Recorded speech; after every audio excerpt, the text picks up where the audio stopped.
This episode of Midco Sports Magazine is presented by Scheels and Sanford Orthopedics and Sports Medicine.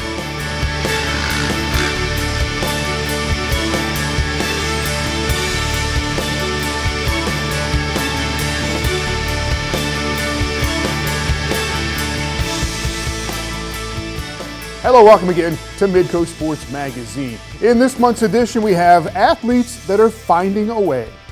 We have a teenager from Yankton, South Dakota, making his way into the world as one of the best in the world in his sport of para-badminton. And a man from Spearfish, South Dakota, going places he only dreamed of as a powerlifting Special Olympian. But we start off with a young basketball player, a high school player from Wahpeton, North Dakota. Suffered an injury like a lot of athletes, but this one not only changed his life, it may have saved his life. Here's Jody Norstedt. August 29th, 2018. It's day 6 of school at Wahpeton High, but the first day for junior Jacob Petermann. With his family packed into its SUV, they pull up to the school's back door. It's a moment Jacob's been waiting over 7 months for. Another milestone to celebrate in Jacob's journey. Whether it's fashion or fitness, there's no hiding Jacob Petermann's passion for sports. Basketball is my #1 sport.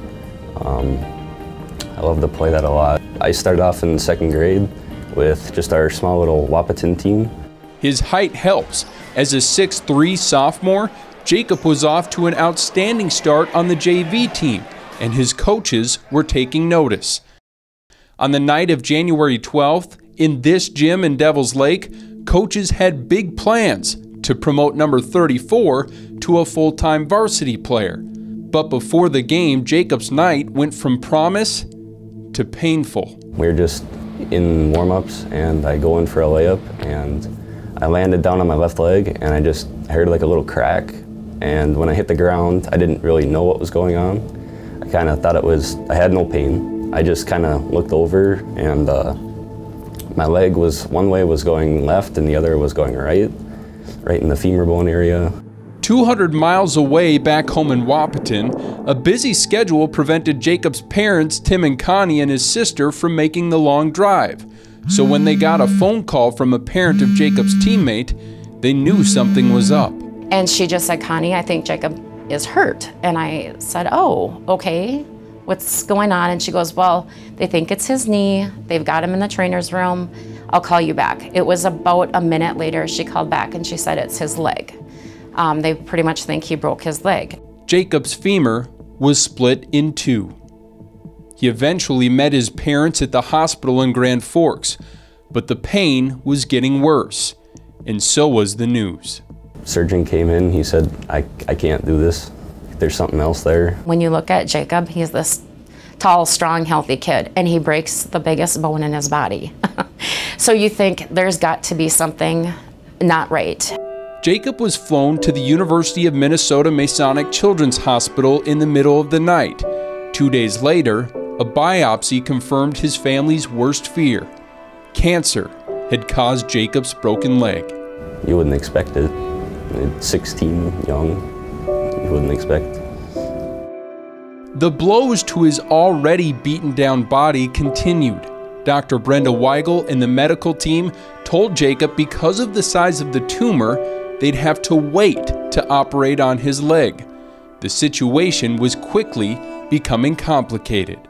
So part of that conversation is not just you need to be in the hospital and stabilize your leg, it's you now have cancer and we have to give chemotherapy medicines that are also given in the hospital. I was in traction, so my leg was up and there was a pin right through it, and I was pretty much stuck to the bed for 3 months. The greatest source of encouragement came from Jacob's friend Chris, a band with the simple yet powerful phrase, "Petey Strong." People were telling me they would go into Breck and they would go everywhere and they would see at least a green bracelet on someone's hand. Then, over 2 months after his gruesome injury, Jacob was told he was cancer-free, a prayer answered for the moment. But the next day, Petey Strong had to live up to its name again. A lot of times in osteosarcoma, we are able to save the leg. It's called a limb salvage procedure. The challenge with Jacob was he had a break, a fracture. And unfortunately, tumor cells, unlike healthy bone, don't heal very well. And so to make the best decision to save Jacob's life, we had to amputate the leg. I felt kind of depressed after that. It was kind of shocking. Tears of grief flowed from Jacob's eyes, but so did tears of joy. Because you get to live, first of all. That's pretty much it. I get to live. A career ended, but the ball never stopped rolling. With his varsity basketball dreams shattered, Jacob took a page out of cancer's playbook. He attacked, while doubt and fear were put on the bench. I didn't think that I would stay as positive as I would. I thought I'd kind of crumble under some time because it's an amputation. You kind of think, okay, my life is pretty much over. Don't have a leg, can't really walk. But then you hear about like the prosthetic and stuff like that. That was a really big thing for me. The kid who was used to skying to the hoop is now learning how to simply stand up. But his motivation is stronger than ever. Getting my prosthetic, getting up and walking, and getting back to what I enjoy. And play basketball again, go swimming, jet skiing, going out to the lakes, just everything. On August 23rd, more than 7 months after Jacob's journey began, he wrapped up chemotherapy. He celebrated by ringing a bell, but not exactly where you'd expect. They didn't have a bell at the hospital, but so obviously the only bell that I wanted to ring was the Arby's bell. So I went to Arby's, ate there, rang their bell.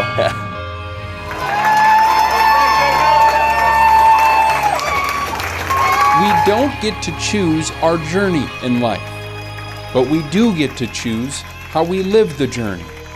Jacob Petermann has made his choice, and his cheering section is mighty and strong. PD strong.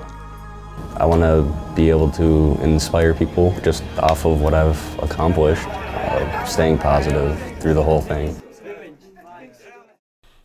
The fight continues for Jacob. He had surgery to remove 5 nodules from his left lung on September 19th. The good news?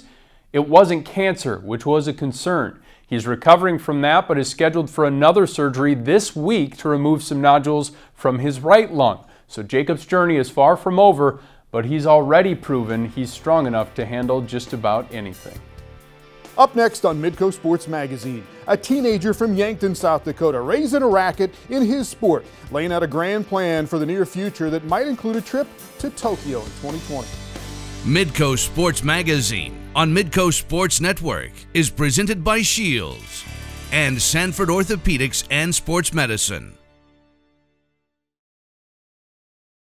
Welcome back to Midco Sports Magazine. Our next story is about a young man from Yankton, South Dakota. He's a teenager in his formative years who has formed himself into one of the best in the world in his sport of para-badminton.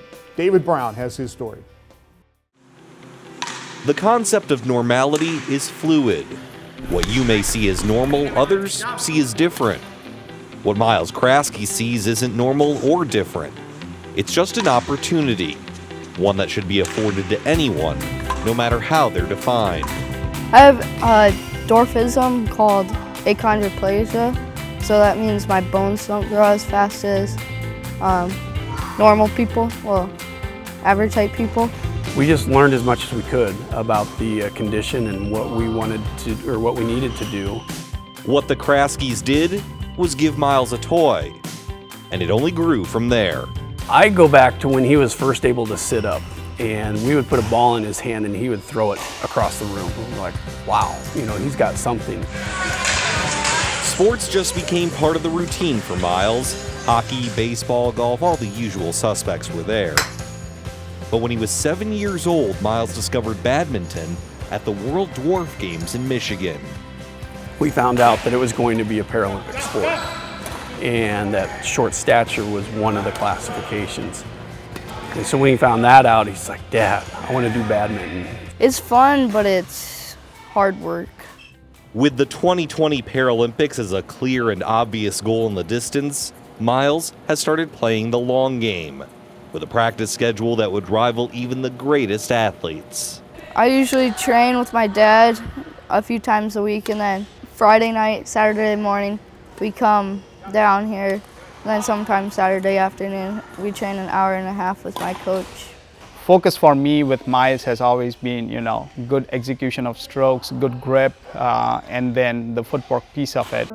As an athlete with achondroplasia, Miles's technical skills are his biggest priority.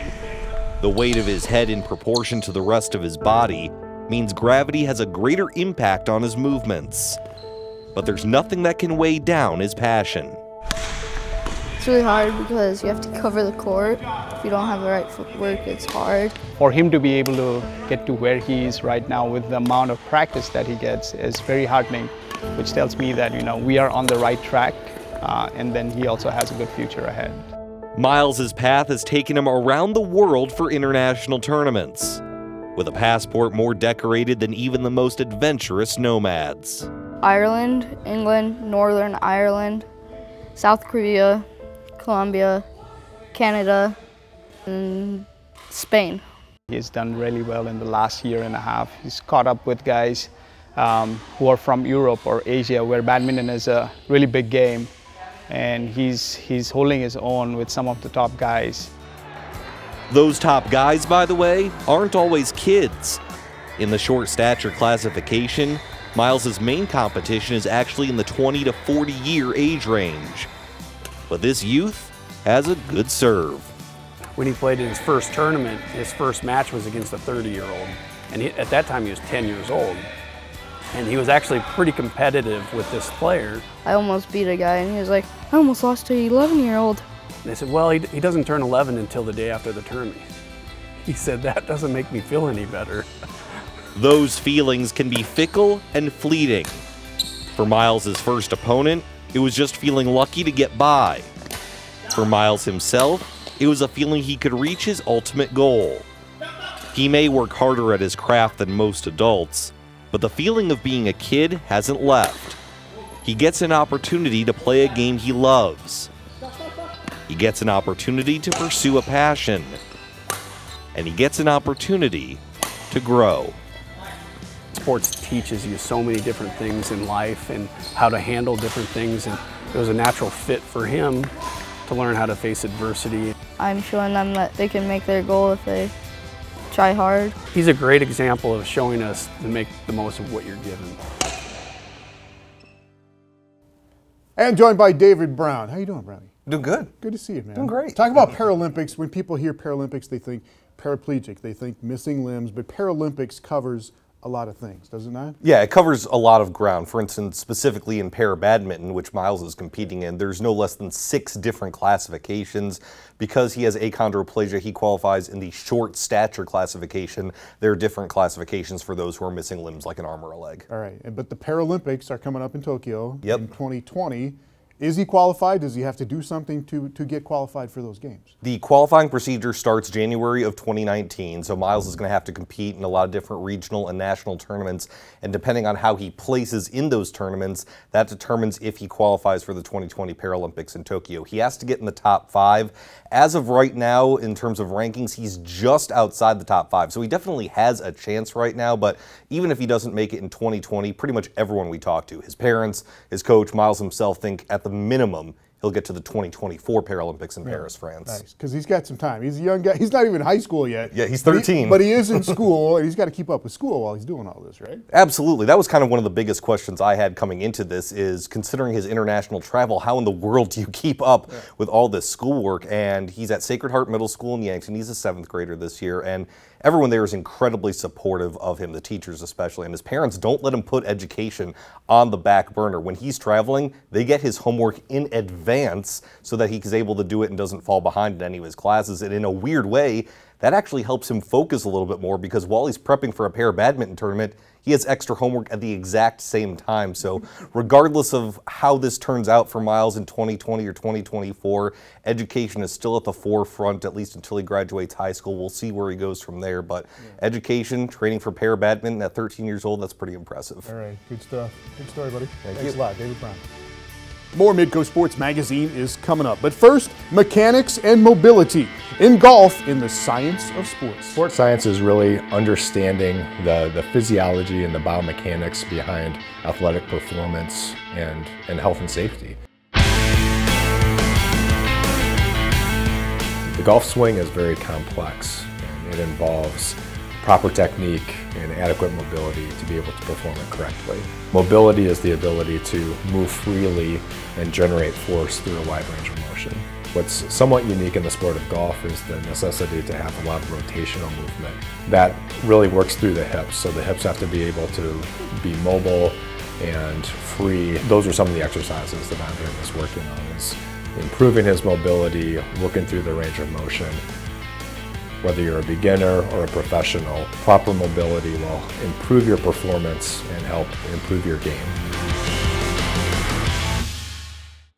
Midco Sports Magazine on Midco Sports Network is presented by Scheels and Sanford Orthopedics and Sports Medicine.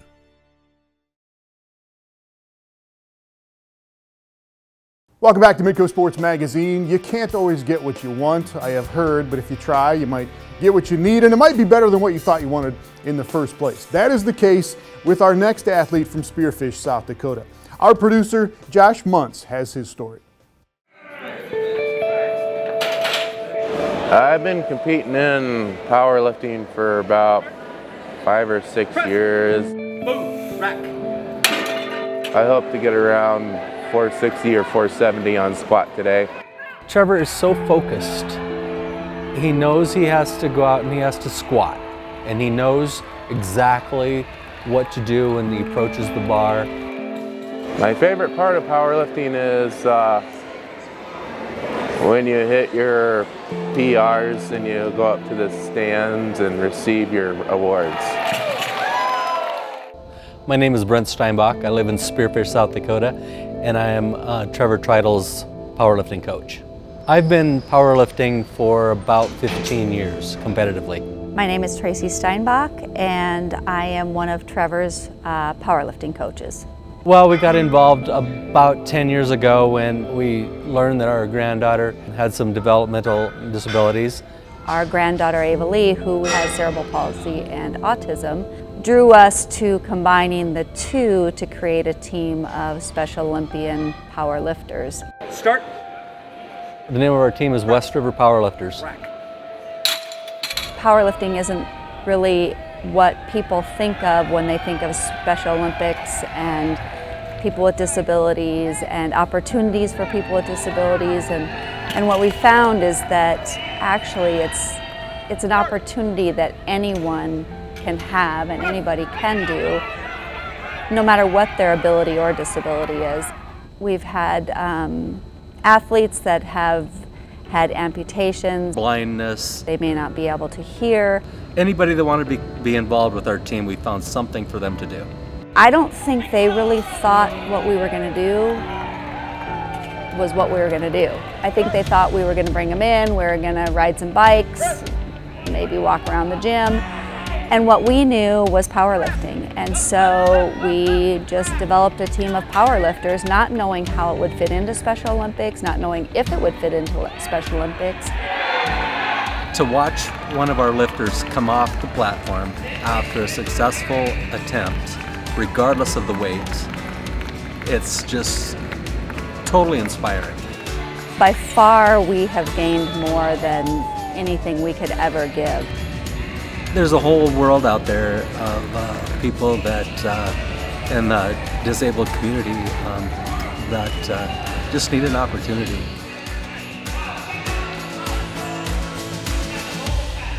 My name is Trevor Tridle. I am from Lead-Deadwood, South Dakota, and I am a powerlifter. I have high-functioning autism. High-functioning autism is pretty much borderline autism between having autism and not having autism, but I can still do things a lot of normal people can do. I played football in high school, I swam in high school, I did track and field in high school, and I did youth bowling. Trevor was at that time a student at Black Hills State University where I work. He was active in school and he was around in the libraries, and Trevor wanted to be a BHSU football player. I wanted to be part of something bigger than myself. And unfortunately, it didn't work out for him. I felt like an opportunity was stripped away from me completely. I was very angry. The disability coordinator came to me and he explained the situation with Trevor.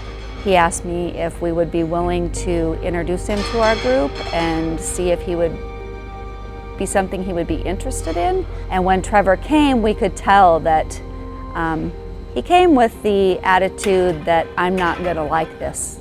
I thought that I didn't want to be part of the disability crowd because I'd get stereotyped. It wasn't a very long time that he realized that we had fun, we had great people, he was meeting friends, he was fitting in, he was getting stronger, and all of a sudden he turned from that person that was not going to like powerlifting and was not going to be part of our team to the person that was encouraging the rest of our team and leading our team and helping and spotting and encouraging. I think it's a great thing.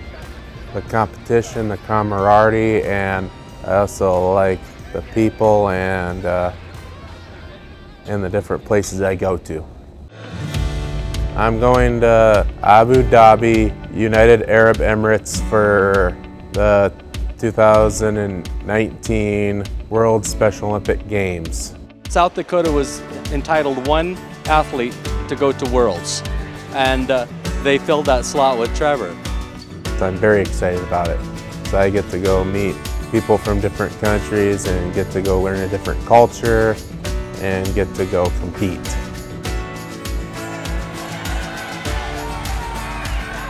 It means a lot to me, and it actually makes me feel like my country needs me. March of 2019, Trevor goes to Abu Dhabi for the Special Olympics World Competition there. As for beyond that, he does have a degree in exercise science from Black Hills State University. He has a minor in coaching, and he would eventually like to coach and train power lifters. And he's had some great mentors in the Steinbachs.